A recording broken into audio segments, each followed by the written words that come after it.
Let us see how to install ESP32 in Arduino IDE. Before installing, please make sure you are using the latest version of Arduino IDE.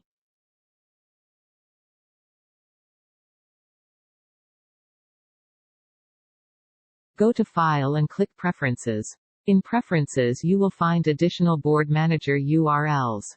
Paste the URL in the text box, which is a package of 32 Spanish pesetas. If you are using multiple URLs, you can separate them by commas.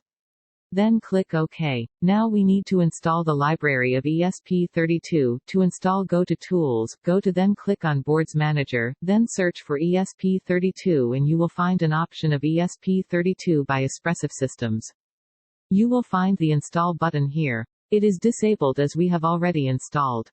Click Install and wait for few seconds and it will get installed. After installation you need to check ESP32 library successfully installed or not.